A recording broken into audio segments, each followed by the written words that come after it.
තාම Adobe Photoshop course එකට ඉතා ආදරෙන් පිළිගනු ලබනවා. මුලින්ම අපි Photoshop ඉගෙන ගන්න කලින් Photoshop app එක නැත්නම් application එක open කරගන්නේ කොහොමද කියලා අපි බලමු. ඔබට පුළුවන් ඔබේ පරිගණකයේ Adobe Photoshop icon එකක් තියෙනවා නම් ඒ icon එක double click කරලා open කරගන්නත් පුළුවන්. එහෙමත් නැත්නම් taskbar එකේ තියෙන start button වලින් all programs වලට පිවිසලා start button click කරලා පස්සේ මතුවෙන pop up menu එකකින්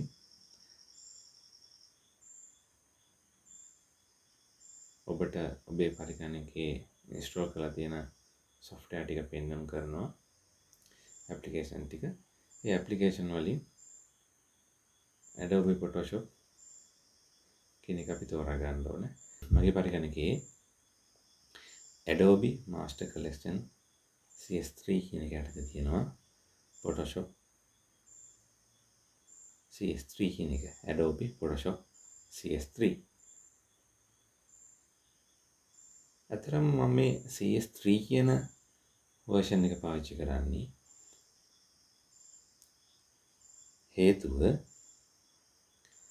ඔබට අඩු performance තියෙන පරිගණකයක වුවද මේ CS3 කියන version එක පාවිච්චි කරන්න පුළුවන්. ඒ නිසා සාමාන්‍යයෙන් Core i3 වලට එහා ගිය processors තියෙන computers වල නම් Photoshop වල අලුත් version පාවිච්චි කරන්න පුළුවන්.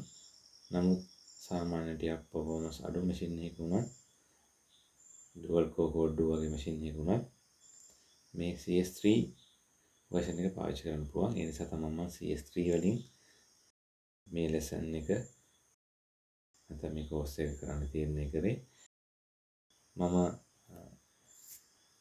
අනිවාර්යෙන් මේ course එකේ අවසන් වෙන්න කලින් latest version එකක් අඩුතරමේ Photoshop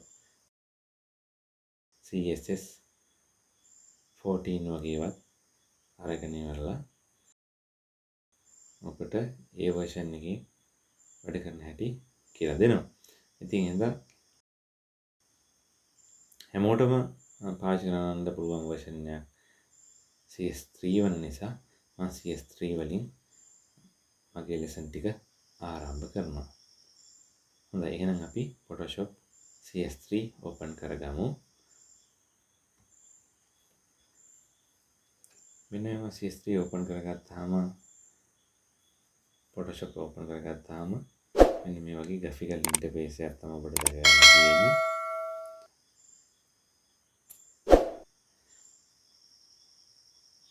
මේ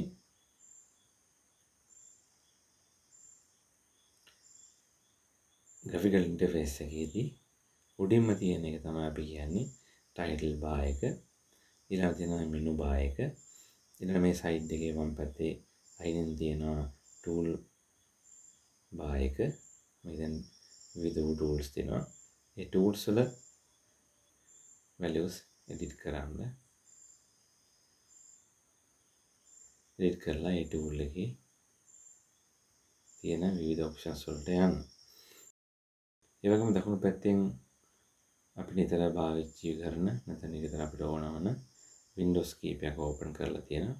මේ Windows අපිට අවශ්‍ය නැතිව තියෙනවා අපිට මෙතනින් close කරලා ඉවරලා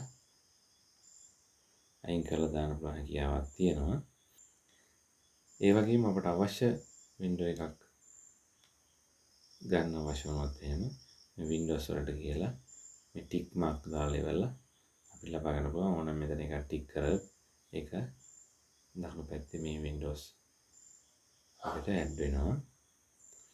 සාමාන්‍ය නිතර ඕන වෙන ටිකක් තමයි මම මේ තියාගෙන ඉන්නේ. ඉතින් ඒ ටික ප්‍රමාණවත් කියලා මම විශ්වාස කරනවා. right. විශේෂයෙන්ම අපිට මෙතන අවශ්‍ය වෙන්නේ මේ layer තියෙන වින්ඩෝ එක සහ මේ හිස්ටරි එක ඉතා වැදගත් වෙනවා. ඒවා මම ලෙසන් එකකින් ඔබට කරන්න යනකොට පැහැදිලි කරන්න ඒ පිළිබඳව. මෙතන නම් අපිට වැඩ කරන්න ඕනේ කැන්වස් එකක් ඕපන් කරගෙන තියෙනවා. විවිධ සොෆ්ට්වෙයාර්ස් වල අපි අපේ වර්කින් බෑග්ග්‍රවුන්ඩ් එකට විවිධ නම් කියනවා. සාමාන්‍යයෙන් අපි Microsoft Word වල අපි වර්කින් ඒරියා එකට කියන්නේ page එක කියලා. ඒ වගේම Excel වල අපි කියනවා worksheet එක කියලා. PowerPoint වල අපි slide පාවිච්චි කරනවා. ඒ වගේ Photoshop වල අපි පාවිච්චි කරන්නේ canvas එකක්. ඉතින් මේ canvas එක තමයි මේ සුදු පාටින් තියෙන්නේ වල පෙන්වන්නේ. මේ canvas එකේ තුල තමයි අපි කරන ඩිසයින් ඔක්කොම ආර්ට්ස් වර්ග සිදු දෙයක්ම කරන්නේ. ඉතින් අපිට අලුත් canvas එකක් ලබා ගන්න පුළුවන් නම් මෙතනින් ගිහලා new තුලින් ලබා ගන්න පුළුවන්. පරණ අපි කරලා තියෙන එකක් මෙතනින් ඕපන් කර ගන්න පුළුවන්. close save as වගේ දේවල් මේකේ තියෙනවා. ඉතින් මගේ නැත්නම් අපේ cyber academy එකේ තියෙන office package එකට follow කරා නම් මේ save open ආදී ෆයිල් මෙනු එකේ තියෙන ඒවා තියෙන දේවල් පිළිබඳව ලොකු අවබෝධයක් ලබා ගන්න පුළුවන්. ඒක මම ආරාධනා කරනවා. තවමත් අපේ office package එක ඔබ follow කරලා නැත්නම් ඒක follow කරන්න කියලා. මොකද සාමාන්‍යයෙන් ඕනම කෙනෙක් පරිගණකයේ basic concept එක දැනගත්තට පස්සේ අනිවාර්යෙන් office package එක follow කරන්න ඕනේ. ඒ office package එක follow කරලා ඒක තමයි basic course එක විතර තෝරාගෙන එතනින් පස්සේ තමයි advanced courses වලට යන්න. මොකද Microsoft Office තුල හුඟක් ඉගෙන ගන්න දේවල් තියෙනවා. මොකද ඒක පදනම් ගොඩාක් දුරට පදනම් නැත්නම් ඔබට සහාය වෙනවා ඉදිරි ටිකක් advanced courses කරන යනකොට. new තුලින් මම new කියලා එකක් ගන්නවා. ඒතර මේ වගේ එනවා පොඩි window එකක්. ඒකට අපිට පුළුවන් අවශ්‍ය නමක් දෙන්න අපි කරන්න යන්නේ. මම මේ වගේ නමක් දෙනවා. මෙතන තියෙන විවිධ presets වර්ග ටිකක් අපිට වැඩ කරන්න ගන්න පුළුවන් Photoshop. ගොඩාක් මම අපිට අවශ්‍ය දේ size එක තෝරා ගන්න අවශ්‍ය නිසා custom කියන එක දාලා ඉවරලා මෙතන width එක පල්ල කොච්චරද උස කොච්චරද කියලා දෙනවා. මෙතනින් ඒ දෙන්න කලින් හොඳට මතක තියාගන්න ඔබ inches කියන එක දාගන්න අංකල් වලින්. අංකල් කොච්චරක් උසද අංකල් කොච්චරක් පල්ලද කියලා තමයි මේ අහන්නේ. resolution එක 72 හොඳට මතයි. right. මෙතන color mode එක RGB, background content එක white කියන එකත් මෙතන bit එකත් 8 හරි. ඒ ප්‍රමාණය හොඳයි.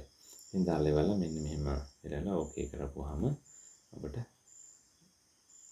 ඒ අදාළ canvas එක ලැබෙනවා. ඒත් මේකේ පොඩි වෙනසක් නොවුනේ මම දුන්නේ මේ size එකේම නැත්නම් මේ canvas එකට සමානව දිග පල්ලක්. ඒකයි ඒකේ වෙනසක් සිදු නොවුනේ මේ canvas එකේ. ඉතින් ඔබට නැවත ආයි canvas එක වෙනස් කර ගන්න ඕන නම් image වලට ගිහිල්ලා මෙතන තියෙන canvas size කියන එකට අරගෙන ඉවරලා ඔබට පුළුවන් මෙතන inches කියලා දාගෙන අවශ්‍ය දිග පල්ල දෙන්න. මම පොඩි වෙනසක් වෙන්න ඕන නිසා මම පොඩි වෙනසක් මේක කරගන්නවා. දැන් මම 15 කියලා දාලා මේක මම දෙන්න 10 වගේ දීලා ඕකේ කරගන්න. එතකොට ඔන්න වගේ canvas එකක් එනවා. ඒ canvas එක අට ටිකක් විශාලයි. හරි. අපිට පුළුවන් මේකේ සම්පූර්ණ පොල් view එකක් ගන්න ඕන නම් මෙන්න මෙතන තියෙන magnify tool එක මේක ටික කුඩා කරගන්න. එතකොට අපි මේ තියෙන අපි කලින් තිබ්බු අපේ canvas එකේ size එක ඊට පස්සේ අපි canvas එක lock කරගන්න පස්සේ size එක තමයි මේ තියෙන්නේ.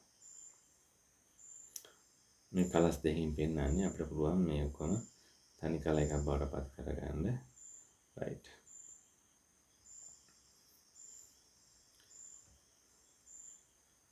right මෙන්න මෙහෙම right මේ වගේ දේවල් සම්බන්ධව වැඩිපුර මම යන ගමන් කියලා දෙන්නම් මේ අපේ කෝස් එක යන ගමන් කොහොමද මේවා කරගන්නේ කියලා. ඉතින් මේ තමයි මූලිකව මේ Photoshop වල graphic interface සම්බන්ධව කියන්න තියෙන්නේ. අපි ඊළඟ ලෙසන් එකේ ඉඳලා tools හඳුනා ගමු. මම ඔබට ප්‍රොජෙක්ට් එකක් කරන ගමන්ම තමයි මේ tools හඳුනා දීම සිද්ධ කරන්නේ. ඒ නිසා අපි ඊළඟ ලෙසන් එකේ හමු වෙමු.